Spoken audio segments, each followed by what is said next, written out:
नाग पंचमी व्रत कथा इन हिंदी। नागपंचमी की संपूर्ण व्रत कथा भविष्य पुराण से। नागपंचमी पर नागदेवता की पूजा करने से आपको उत्तम लोक की प्राप्ति होती है और सर्पदंश का भय दूर होता है। नागपंचमी का व्रत जो लोग करते हैं उनके लिए नागपंचमी की व्रत कथा का पाठ करना अनिवार्य होता है। मान्यता है कि नागपंचमी के दिन भविष्य पुराण में बताई गई इस कथा का पाठ करने से आपको इस लोक में उत्तम फल की प्राप्ति होती है और आपके कुल में सर्पदंश से किसी की मृत्यु नहीं होती। देखें व्रत कथा विस्तार से। सुमंतु मुनि बोले, राजन, अब मैं पंचमी कल्प का वर्णन करता हूँ। पंचमी तिथि नागों को अत्यंत प्रिय है और उन्हें आनंद देने वाली है। इस दिन नागलोक में विशिष्ट उत्सव होता है। पंचमी तिथि को जो व्यक्ति नागों को दूध से स्नान कराता है उसके कुल में वासुकी, तक्षक, कालिया, मणिभद्र, ऐरावत, धृतराष्ट्र, कर्कोटक तथा धनंजय ये सभी बड़े बड़े नाग अभय दान देते हैं। उसके कुल में सर्प का भय नहीं रहता।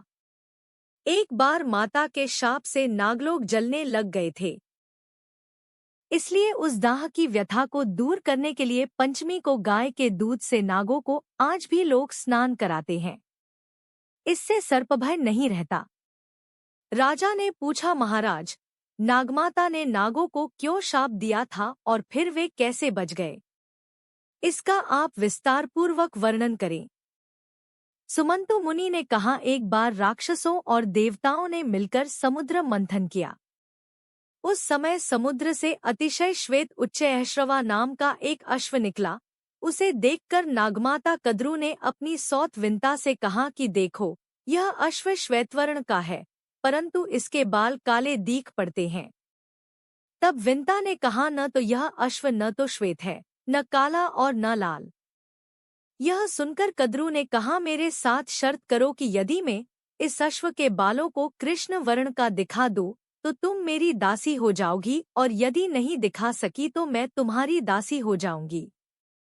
विंता ने यह शर्त स्वीकार कर ली। दोनों क्रोध करती हुई अपने अपने स्थान को चली गईं।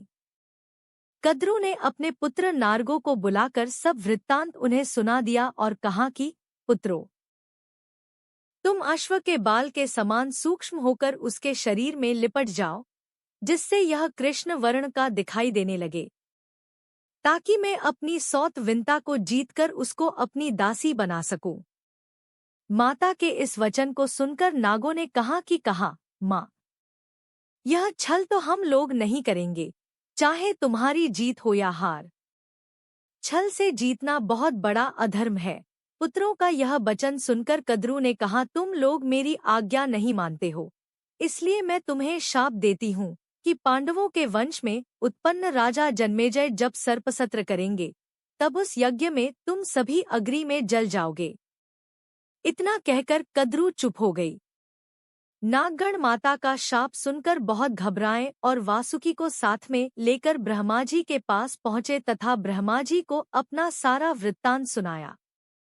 इस पर ब्रह्मा जी ने कहा कि वासुके, चिंता मत करो, मेरी बात सुनो।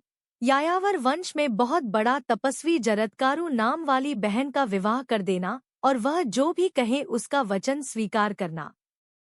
उसे आस्तिक नाम का विख्यात पुत्र उत्पन्न होगा। वह जन्मेजय के सर्पयज्ञ को रोकेगा और तुम लोगों को रक्षा करेगा।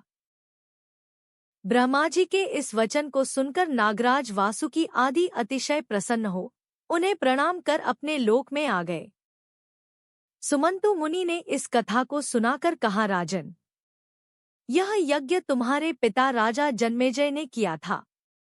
यही बात श्री कृष्ण भगवान भी युधिष्ठिर से कही थी कि राजन, आज से 100 वर्ष के बाद सर्पयज्ञ होगा, जिसमें बड़े बड़े विषधर और दुष्ट नाग नष्ट हो जाएंगे। करोड़ों नाग जब अग्नि में दग्ध होने लगेंगे तब आस्तिक नामक ब्राह्मण सर्पयज्ञ रोककर नागों की रक्षा करेगा। ब्रह्मा जी ने पंचमी के दिन वर दिया था और आस्तिक मुनि ने पंचमी को ही नागों की रक्षा की थी। अतः पंचमी तिथि नागों को बहुत प्रिय है। पंचमी के दिन नागों की पूजा कर यह प्रार्थना करनी चाहिए कि जो नाग पृथ्वी में, आकाश में, स्वर्ग में, सूर्य की किरणों में, सरोवरों में, वापी, कूप, तालाब आदि में रहते हैं। वे सब हम पर प्रसन्न हों, हम उनको बार बार नमस्कार करते हैं। सर्वे नागाः प्रियंतो में ये केचित् पृथिवीतले ये च हेलिमरीविस्था येन्तरे दिखि संस्थिता ये नदीषु महानागा ये सरस्वतीगामिना ये च वापीतडागेषु तेषु सर्वेषु वै नमः।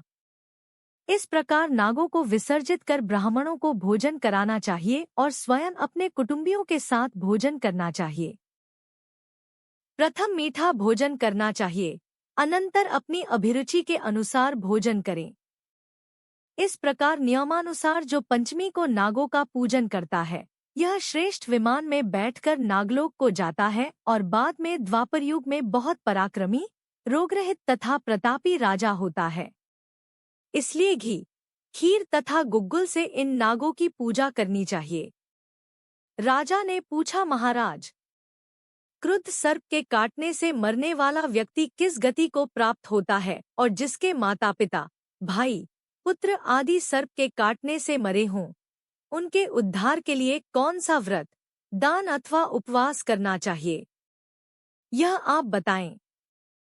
सुमंतु मुनि ने कहा, राजन, सर्प के काटने से जो मरता है वह अधोक्ति को प्राप्त होता है तथा निर्विष सर्प होता है, और जिसके माता पिता आदि सर्प के काटने से मरते हैं वह उनकी सद्गति के लिए भाद्रपद के शुक्ल पक्ष की पंचमी तिथि को उपवास कर नागों की पूजा करे।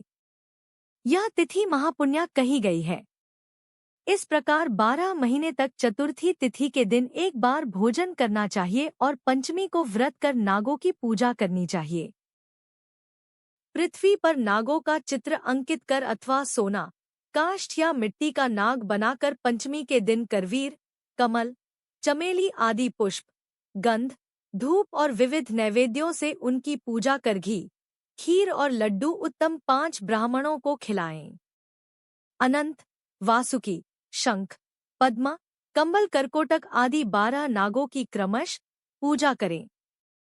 इस प्रकार वर्षपर्यंत व्रत एवं पूजन कर व्रत की पालना करनी चाहिए। बहुत से ब्राह्मणांग को भोजन कराना चाहिए। विद्वान ब्राह्मण को सोने का नाग बनाकर उसे देना चाहिए।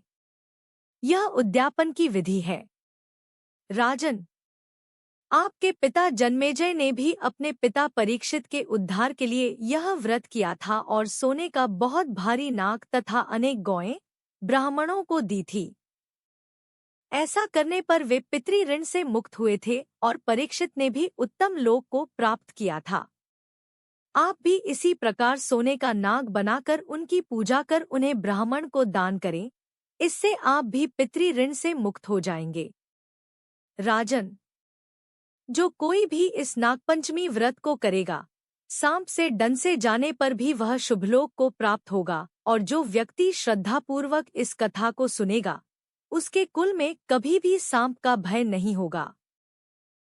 इस पंचमी व्रत के करने से उत्तम लोक की प्राप्ति होती है।